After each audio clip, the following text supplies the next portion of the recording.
चल रही है डीएड सीआईडी एग्जाम की तैयारी।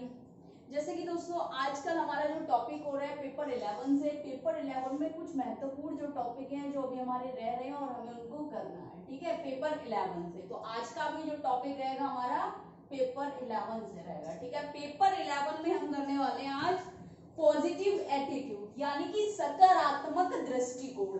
सकारात्मक दृष्टिकोण क्या है? अगर हम बात करें सफल समावेशी की, तो दोस्तों सफल समावेशी के लिए एक बहुत बड़ा या महत्वपूर्ण घटक जो है पॉजिटिव एटीट्यूड है, ठीक है। Major components of successful inclusion के लिए अगर हम बात करें तो पॉजिटिव एटीट्यूड एक मोस्ट कंपोनेंट्स बनता है, ठीक है। क्योंकि समावेशी शिक्षा में क्या होता है कि जब हम विविधता को देखते हैं और विभिन्न प्रकार के बच्चों को, यानी कि जो बच्चे विभिन्न प्रकार की अक्षमताएं रखते हैं, दिव्यांगताओं से ग्रसित हैं, उन बच्चों को स्वीकारना। किस रूप में स्वीकारते हैं? एक सकारात्मक दृष्टिकोण के रूप में हम उन बच्चों को स्वीकारते हैं। सबसे पहले हम उन बच्चों को देखते हैं, समझते हैं, महसूस करते हैं, उनकी आवश्यकता को जानते हैं, उनके स्तर और क्षमता को जानते हैं, पहचानते हैं। उसके बाद एक हम अपने आप में एक सकारात्मक दृष्टिकोण लाते हैं, पॉजिटिव एटीट्यूड्स लाते हैं कि ताकि इस बच्चे को हम एक सामान्य व्यक्ति के जैसा समझें, उसे सक्षम समझें, विभिन्न अक्षमताओं के बावजूद भी हम उसको सक्षम समझें, समान समझें और समान शिक्षा अवसर प्रदान करें, ठीक है। इसलिए सफल समावेशी के लिए सकारात्मक दृष्टिकोण महत्वपूर्ण बताया गया है, ठीक है। क्या है दोस्तों पॉजिटिव एटीट्यूड? पॉजिटिव का मतलब होता है सकारात्मक और एटीट्यूड का मतलब है दृष्टिकोण। अब देखिए दोस्तों दृष्टिकोण क्या है? दृष्टिकोण ये है कि किसी भी व्यक्ति के अंदर या व्यक्ति की पर्सनैलिटी को, ठीक है, उसके कैरेक्टर को, उसकी एबिलिटी को क्या समझे? हम हर चीज को पॉजिटिव समझें, ठीक है। यानी कि सकारात्मक रूप से देखें, सकारात्मक रूप से उसको आकलन करें, हमारे मन में उसके लिए जो विचारधारा बने, ठीक है, वह क्या बने? सकारात्मक विचारधारा बने, ठीक है, जिसके माध्यम से हम उसको अपने आप में, अपने साथ में, ठीक है, या अपने समूह, समुदाय या विद्यालय में उसे शामिल कर सके, ठीक है। तो पॉजिटिव का मतलब हो गया सकारात्मक और दृष्टिकोण का मतलब हो गया हमारी विचारधारा जो हम दूसरे के प्रति बना रहे हैं अपने मन में, हमारा दृष्टिकोण जो है वह एक सकारात्मक विचारधारा हमें हमारे अंदर विकसित हो या बने, ठीक है। देखिए दोस्तों समावेशी शिक्षा की वास्तविक चुनौती सभी दिव्यांग बच्चों की विशेष आवश्यकता या विशेष जरूरतों को पूरा करता है, ठीक है। सभी जानते हैं दोस्तों, देखिए समावेशी विद्यालय जो है, समावेशी स्कूल में सबसे पहली चुनौती उनको ये होती है कि वे प्रत्येक बच्चों के, यानी कि जितने भी विशेष आवश्यकता वाले बच्चे हैं, 21 प्रकार की दिव्यांगताएं हैं दोस्तों, अगर हम उन सभी को देखें तो उन सभी प्रकार की दिव्यांगताओं से जो ग्रसित बच्चे हैं और जो शिक्षा ग्रहण करना चाहते हैं, उन सभी बच्चों की अक्षमताओं को या क्षमताओं को या उनकी जरूरतें हैं, उन जरूरतों को पूरा कर सके। यानी कि समावेशी शिक्षा की वास्तविक चुनौती है कि सभी दिव्यांग बच्चों की विशेष जरूरतों को पूरा करें। विशेष जरूरत मतलब अगर हम बात करें उनके लिए स्पेशल क्लासेस हो गई, थेरेपीज हो गई, क्लासरूम मैनेजमेंट हो गया, इन्वायरमेंट हो गया, ठीक है, और बैलेंस्ड इन्वायरमेंट हो गया, उनके लिए थेरेपीज हो गई, रिसोर्स रूम हो गया, लाइब्रेरी हो गया, ठीक है, और बहुत सारे हो गए, मल्टी डिसिप्लिनरी टीम हो गई उनके लिए, ठीक है, और बहुत सारे रिसोर्सेस हो गए उनके लिए, टीडीएलएम हो गया उनके लिए, ठीक है, और कई सारी ऐसी पॉलिसीज हैं उन बच्चों के लिए जो सरकार द्वारा चलाई जा रही है, उन सभी का लाभ उठा सके। तो दोस्तों उनकी जितनी भी क्षमता और आवश्यकताओं के अनुसार उन सभी बच्चों की जरूरतों को पूरा करना एक समावेशी की एक चुनौती है, या समावेशी विद्यालय एक चुनौती के रूप में उनको स्वीकार करता है, ठीक है।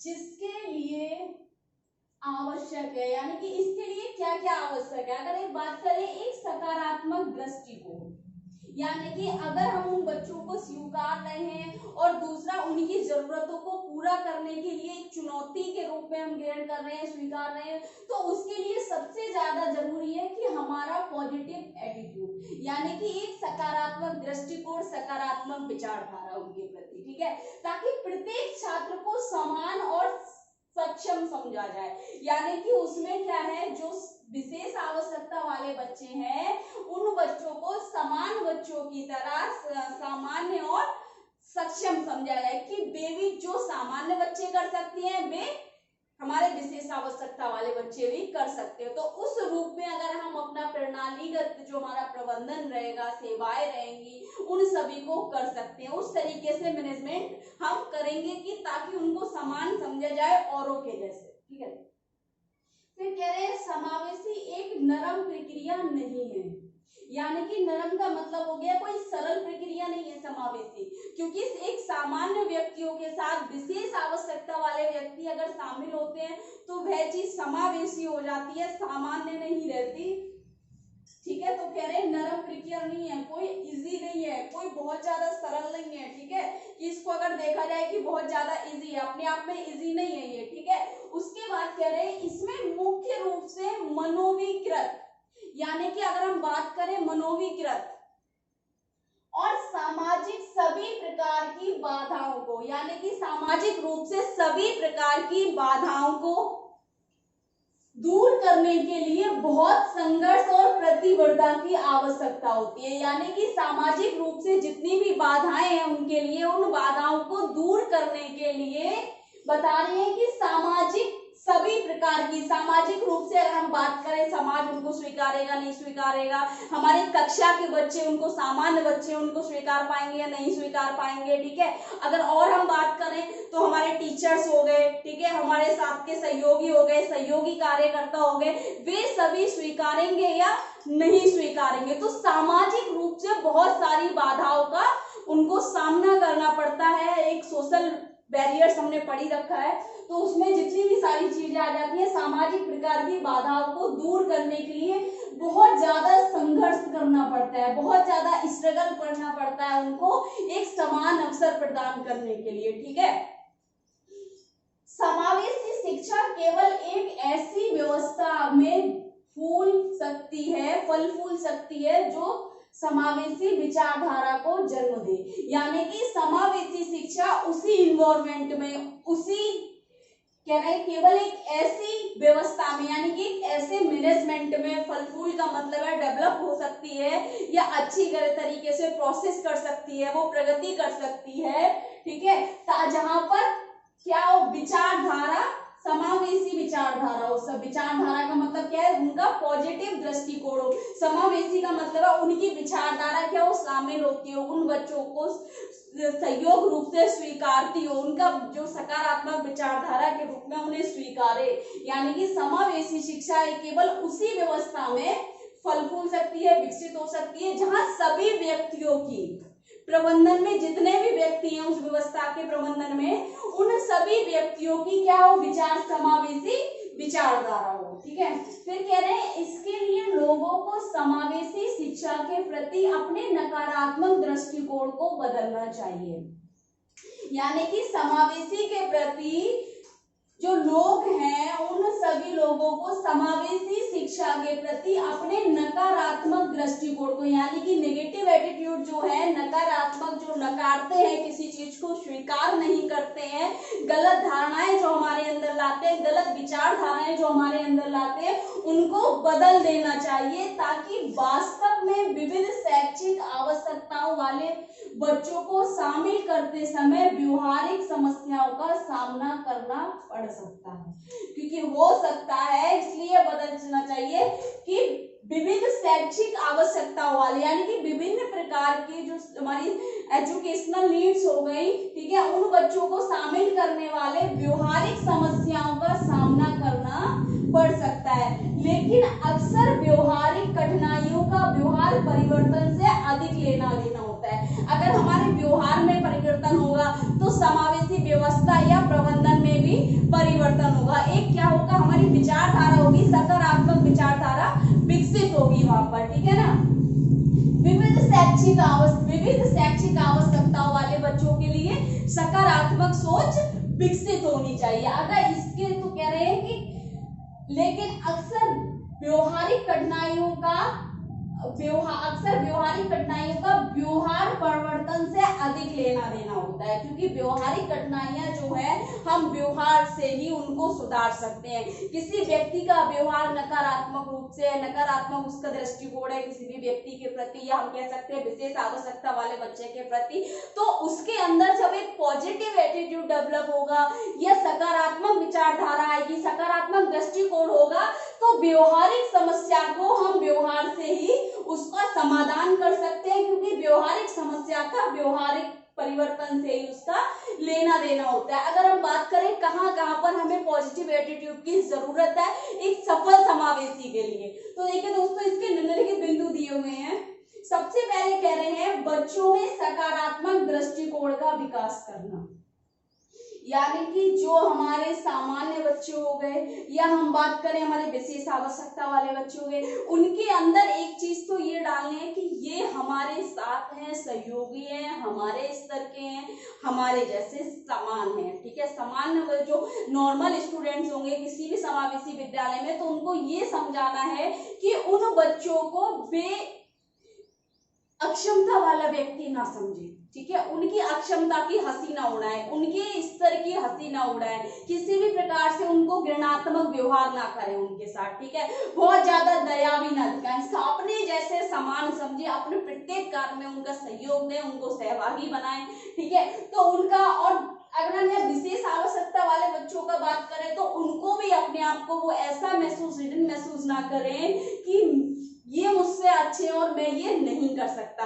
तो उन विशेष आवश्यकता वाले बच्चों के अंदर भी हमें आवश्यकता है कि उन बच्चों के अंदर भी हमें पॉजिटिव एटीट्यूड लाना है, ताकि वे अपने आप को अच्छा महसूस करें, सुरक्षित महसूस करें, ठीक है।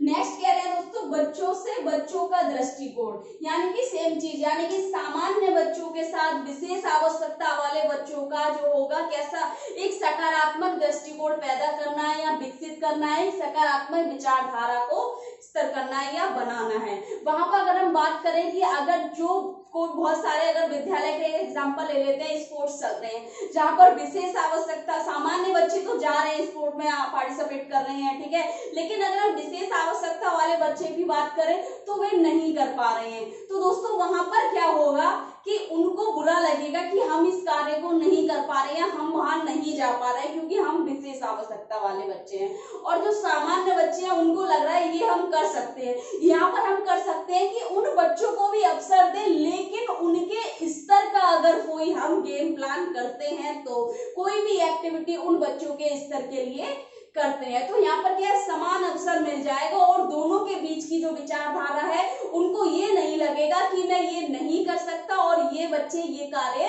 नहीं कर सकते। तो दोनों बच्चों में, यानी कि बच्चों का बच्चों से, छात्र का छात्र से, दोनों के अंदर, ठीक है, एक सकारात्मक विचारधारा लानी है, सकारात्मक दृष्टिकोण होना जरूरी है, ठीक। फिर कह रहे हैं दोस्तों सहयोगी शिक्षण। सकारात्मक दृष्टिकोण से अगर हम देखें सहयोगी शिक्षण क्यों आया इसमें? सहयोगी शिक्षण इसलिए जरूरी है ताकि विशेष आवश्यकता वाले बच्चों के लिए जो टीचिंग कराई जा रही है सामान्य बच्चों के साथ, उसमें उनको थोड़ा विशेष ध्यान दिया जाए, विशेष टेक्निक के साथ, विशेष अगर हम बात करें मेथड्स हो गए हमारे, विशेष विधियां हो गई, विशेष तकनीकें हो गई, रणनीतियां हो गई, ठीक है, और विशेष विधियों के साथ साथ विशेष शिक्षण सिद्धांत हो गए, उन सभी का उपयोग करें, और हमारी शिक्षण अधिगम सामग्री हो गई, उन सभी का उपयोग करके क्या करेंगे, एक सकारात्मक दृष्टिकोण को देखते हुए उनकी पाठ्य योजना तैयार करें, उनके पाठ्यचर्या को अनुकूलित करें, उनके पाठ्यचर्या को उनकी क्षमता, आवश्यकता और स्तर के अनुसार उसको मॉडिफाई करें, ताकि विशेष आवश्यकता वाले बच्चे भी एक सामान्य विद्यार्थी के साथ शिक्षा ग्रहण कर सकें, ठीक है। फिर कह रहे हैं दोस्तों बच्चों का समर्थन करने वाले, यानी कि बच्चों का समर्थन करने का बात हो गई यहाँ पर कि प्रत्येक बच्चे के समर्थन करने के लिए सकारात्मक दृष्टिकोण होना महत्वपूर्ण है, चाहे वो शिक्षा के क्षेत्र में हो गया, ठीक है, चाहे वो खेल के क्षेत्र में हो गया, ठीक है, व्यवसाय के क्षेत्र में हो गया, प्रशिक्षण के लिए हो गया, क्योंकि क्या होता है शैक्षिक और सह शैक्षिक दो प्रकार की एक्टिविटी हमारे विद्यालय में होती है। हमारे का मतलब है कि हमारे जो समावेशी विद्यालय है उसमें शैक्षिक भी होती है, सह शैक्षिक भी होती है, तो सभी बच्चों का समर्थन और एक सकारात्मक दृष्टिकोण महत्वपूर्ण है यहाँ पर।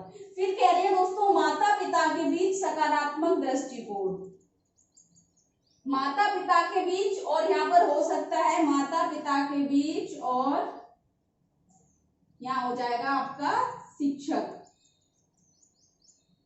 ठीक है, माता पिता और शिक्षक के बीच सकारात्मक दृष्टिकोण। दृष्टिकोण। देखिए दोस्तों, जब हमारे माता पिता की सहभागिता होती है उससे हमारी अधिगम प्रक्रिया को बढ़ावा मिलता है, जहाँ पर शिक्षक बच्चों को अच्छी तरीके से समझने में सफल हो पाते हैं। उन बच्चों को क्या चाहिए, उनकी अधिगम शैली क्या है, उनकी आवश्यकता क्या है, ये हमें उनके पेरेंट्स से पता चलती है। और बच्चे की या छात्र की क्या प्रगति चल रही है, कैसे वो सीख रहा है, उसकी रुचि किसमें है, कैसे अभिप्रेरित किया जाता है, मोटिवेट उसको किया जाता है, ये जानकारी सारी हमें शिक्षक से मिलती है। तो दोस्तों, दोनों की जो एक साझेदारी हो गई बहुत ज्यादा महत्वपूर्ण है। इसके लिए सबसे ज्यादा आवश्यक है दोनों के बीच का सकारात्मक दृष्टिकोण, ताकि जब पेरेंट्स कुछ भी अगर बच्चे की एबिलिटी या उसकी नीड्स को बता रहे हैं तो पेरेंट्स यानी कि उसके जो टीचर है वो टीचर उसको एक्सेप्ट करें और एक पॉजिटिव एटीट्यूड के अकॉर्डिंग उसका एक सॉल्यूशन दे।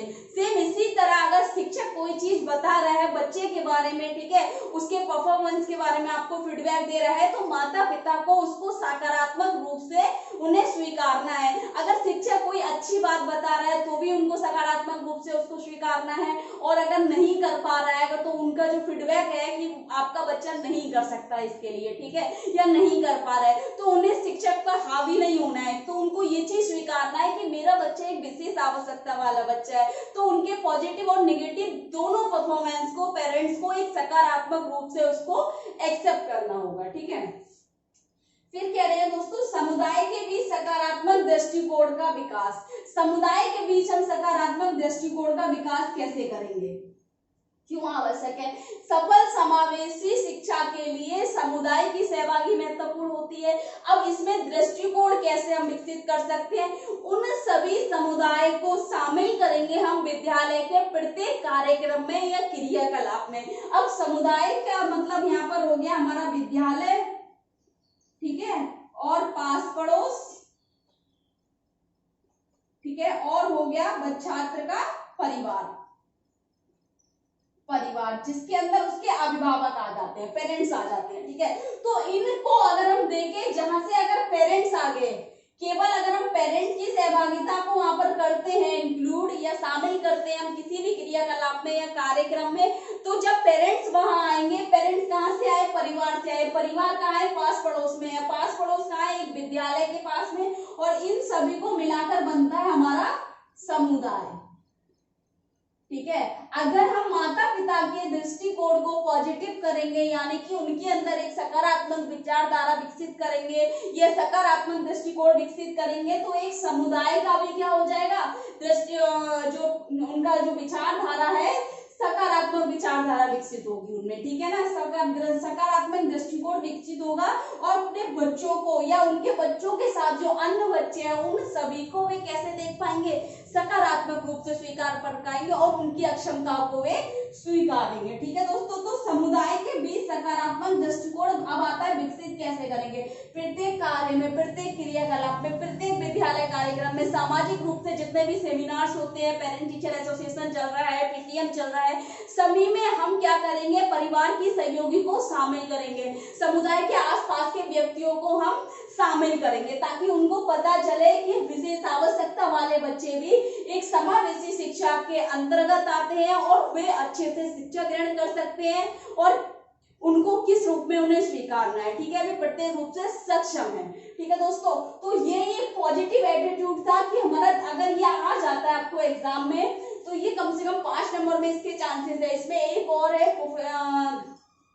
इंटरपर्सनल स्किल्स रह गया आपका, पारस्परिक कौशल, ठीक है, और मैंने कल एक आपका टॉपिक इसमें करा दिया कम्युनिकेशन। अब इसमें एक और रहता है, ठीक है, जो कि 3 या 4 टॉपिक्स जो आपके हैं कि आपके एग्जाम के लिए मोस्ट इंपोर्टेंट हो सकते हैं, ठीक है, 5 नंबर में कहीं से भी आपसे पूछे जा सकते हैं, ठीक है। अब हो सकता है वो महत्वपूर्ण बिंदु आपसे केवल पूछ ले 2 नंबर में, ये भी हो सकता है, इसलिए टॉपिक्स कराना बहुत जरूरी थे, क्योंकि पेपर 11 और पेपर 12 थोड़ा सा टफ होगा आपके लिए, लेकिन मैं आपको ऐसा कोई भी मोस्ट इंपोर्टेंट टॉपिक नहीं छोड़ूंगी जो आपके एग्जाम से रिलेटेड ना हो और आपको एग्जाम में कोई भी दिक्कत हो, ठीक है दोस्तों। अगर आपको क्लास अच्छी लग रही है, वीडियो अगर सही लग रही है, यूजफुल है, तो वीडियो को लाइक करें और ज्यादा से ज्यादा अपने दोस्तों को शेयर कर दें, ताकि उन तक ये टॉपिक्स पहुंच जाए एग्जाम के लिए दोस्तों। और बाकी आप चैनल को अगर सब्सक्राइब नहीं किया तो चैनल को सब्सक्राइब कर दें, बेल आइकन को भी प्रेस कर दें, ताकि आने वाली क्लास आप तक पहुंचती रहे दोस्तों। बहुत जल्द आपको एक और अच्छी क्लास मिलने वाली है, ठीक है, नए सरप्राइज के साथ दोस्तों। Thank you so much.